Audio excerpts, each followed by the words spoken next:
Le classement par étoile des hôtels n'est pas toujours fiable, car les systèmes de classement varient selon les pays. En Italie, par exemple, un hôtel peut recevoir 5 étoiles simplement parce qu'il possède une réception ouverte 24 heures sur 24 et des réceptionnistes qui parlent 3 langues. Au lieu d'utiliser les étoiles, regarde plutôt les évaluations ou les critiques. Les réservations tardives peuvent également te permettre de bénéficier des meilleures offres. Si ton séjour n'est pas urgent, essaye de réserver une chambre le jour de ton séjour. Si l'hôtel n'est pas complet, tu auras probablement une réduction. Les directeurs d'hôtels réduisent le prix des chambres à la dernière minute pour les remplir. Il est aussi préférable de réserver directement auprès de l'hôtel. Les sites web tiers reçoivent souvent des chambres moins bonnes ou ce qui reste. Les hôtels sont aussi enclins à offrir un tarif réduit si tu réserves directement. En effet, les sites partenaires facturent des frais à l'hôtel. Une fois que tu es à la réception, il est probable que le personnel de l'hôtel te connaisse déjà. De nombreux hôtels, en particulier les hôtels haut de gamme, font une petite recherche sur les réseaux sociaux de leurs clients. Bien que cela puisse sembler un peu effrayant, c'est seulement pour qu'ils puissent voir qui tu es et rendre ton séjour plus confortable. Si ta clé est munie d'une bande magnétique, veille à ne pas la mettre près de ton téléphone portable ou de ton portefeuille. Un aimant puissant, comme celui de ton téléphone, peut effacer ta clé, ce qui signifie que tu ne pourras pas entrer dans ta chambre. Ok, maintenant que tu es enregistré, monte dans ta chambre. Il t'observe quand tu es dans ta chambre et quand tu es dans la salle de bain. Non, je ne parle pas de tes enfants de 3 ans. L'une des dernières choses auxquelles tu penses quand tu pars en vacances, c'est que la chambre dans laquelle tu séjournes est peut-être équipée de caméras cachées. Pas cool. Pour commencer, regarde dans les endroits les plus évidents de ta chambre d'hôtel pour voir si tu peux trouver des caméras cachées. Selon certains experts, si tu ne vois rien comme ça, alors l'utilisation de ton smartphone suffit pour un balayage de vérification basique. Chaque caméra a un objectif, et tous les objectifs reflètent la lumière. Ainsi, un moyen rapide de vérifier la présence de caméras cachées consiste à fermer tous les rideaux de la pièce et à éteindre les lumières. Utilise la lampe de poche de ton téléphone pour la diriger vers des endroits ou des objets potentiels où une caméra cachée pourrait se trouver. L'un des endroits les plus évidents est le détecteur de fumée au plafond. Prends une chaise, pointe la lampe droit dessus et essaye de voir si une lumière rouge ou bleue s'y reflète. Tu devras le faire lentement, car la lumière doit frapper la lentille à l'angle correct pour que tu puisses voir un reflet. Même un tableau dans la pièce peut être un nid potentiel pour une caméra cachée. D'autres objets peuvent être des lampes, un trou dans le mur ou un endroit dans un placard. Un autre endroit effrayant pour dissimuler une caméra est le miroir de la salle de bain. Celui-ci est difficile à repérer, il faut donc être patient pour l'inspecter. Tu peux aussi utiliser la caméra de ton téléphone pour débusquer les caméras de surveillance qui t'espionnent la nuit. Ces caméras secrètes émettent des lumières infrarouges que l'œil humain ne peut pas voir, ce qui leur permet de fonctionner la nuit. Tu devras donc éteindre les lumières et mettre la caméra en mode selfie. La caméra arrière de la plupart des smartphones est équipée d'un filtre infrarouge, mais pas la caméra avant.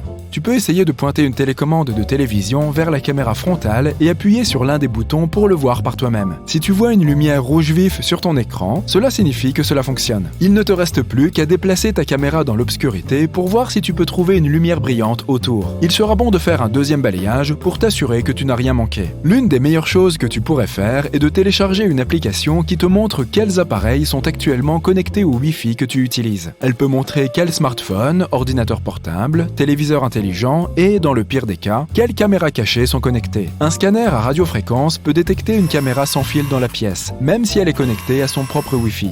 Cela peut toutefois s'avérer difficile en raison des nombreux appareils sans fil qui encombrent les ondes.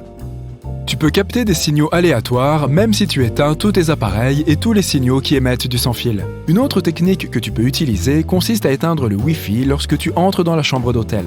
La plupart des caméras sont connectées au Wi-Fi. Elles ne pourront donc plus fonctionner. Si tu reçois un appel de la réception disant que le Wi-Fi est désactivé dans la chambre, cela peut être un signal d'alarme. Il n'y a aucune raison pour qu'il sache si le Wi-Fi a été éteint volontairement.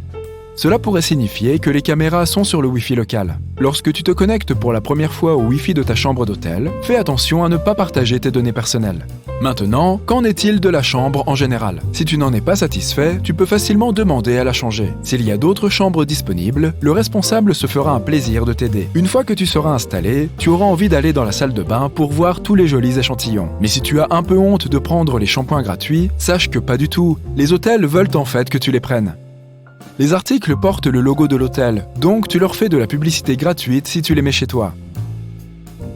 En revanche, les peignoirs et les serviettes, non, c'est une autre histoire. De nombreux hôtels ajoutent désormais des puces à radiofréquence afin de pouvoir suivre les objets volés. Le dentifrice est un article que tu ne trouveras probablement pas dans la salle de bain de la chambre d'hôtel. Dans les hôtels économiques, il est souvent trop cher à commander, car il est classé dans la catégorie des fournitures médicales. Pour les hôtels de luxe, c'est le contraire. Ils ne peuvent généralement pas trouver de fabricants de dentifrice suffisamment sophistiqués pour être disponibles dans leur chambre. Tu peux aussi voir un téléphone ordinaire à côté des toilettes. Mais c'est en fait une exigence de l'AAA pour que les hôtels soient classés 4 diamants. C'est aussi un élément de sécurité. Si tu glisses sur le sol mouillé ou si tu es coincé dans les toilettes pour une raison quelconque, tu peux facilement appeler à l'aide. Tu es maintenant prêt à t'allonger sur ton lit pour louer un bon film. Mais n'essaye pas de jouer les malins en prétendant que tu as cliqué dessus par accident pour ne pas avoir à payer. Les employés de la réception de l'hôtel peuvent voir combien de temps tu as regardé un film. Si tu as quitté le film après quelques secondes, ils te croiront, mais pas si tu l'as regardé jusqu'à la fin. Envie d'un verre pendant que tu regardes ton film? Assure-toi de vérifier les scellés sur les boissons du minibar. Les clients sournois boivent souvent les bouteilles et les remplissent d'eau. De cette façon, ils évitent les frais, mais tu seras tout de même facturé si le service de ménage fait son travail et vérifie. Oui, une canette de soda peut te coûter le double de ce que tu paierais au supermarché du bas, mais tu ne veux pas être mis sur la liste noire de l'hôtel. Ranger soigneusement les serviettes utilisées n'est pas la meilleure chose à faire dans un hôtel. Tu ne les aides pas. La règle générale est la suivante. Mets-les quelque part, par exemple par terre dans la salle de bain ou dans la baignoire. Ainsi, le personnel peut voir s'il doit les changer ou pas. Si tu les gardes bien pliées, le personnel peut se tromper et les laisser telles quelles, en pensant qu'elles sont encore propres. Tu pars en voyage à petit budget et tu as apporté des appareils électroménagers pour pouvoir cuisiner à l'hôtel. Ce n'est pas très grave, mais s'il n'y a qu'une seule prise et que tu veux faire bouillir des œufs dans ta bouilloire électrique, abstiens-toi. D'abord, tu ne sais pas quelle est la capacité de la prise. Ça pourrait même déclencher l'alarme incendie de l'hôtel. Contente-toi de manger des sandwichs ou autre chose. Ramasse les papiers qui traînent, essuie le café que tu as renversé sur le sol. Mais ne fais pas le lit. Le personnel va remplacer les draps quoi qu'il arrive. De plus, si tu fais le lit juste après t'être levé, tu ne fais que créer un environnement sombre et agréable pour les petits acariens. Cherche toujours des hôtels qui incluent le petit déjeuner. Il est généralement beaucoup plus cher de prendre le petit déjeuner dans un restaurant à proximité, et tu ne sauras probablement pas où aller. Il vaut mieux aller au buffet de l'hôtel, café, fromage, jambon, toast, fruits. Si tu joues bien tes cartes, tu n'auras même plus faim pour le déjeuner. Bien sûr, tu peux faire bouillir de l'eau pour des nouilles ramen. Mais si tu as envie d'une tranche de pain grillé frais et croustillant, n'essaye jamais de le faire avec un fer à repasser. Cela semble fou, mais certaines personnes ont même essayé de réchauffer leur pizza surgelée avec un sèche-cheveux. Que s'est-il passé? Ils ont fini par devoir chercher un autre hôtel et un vrai restaurant. Cela peut paraître hilarant, mais il n'en reste pas moins que personne ne devrait jamais faire bouillir ses chaussettes ou tout autre vêtement dans la bouilloire fournie dans la chambre d'hôtel. Certains directeurs d'hôtel affirment avoir constaté ce genre de comportement. Évite de faire ça et envoie plutôt tes vêtements au service de nettoyage de l'hôtel.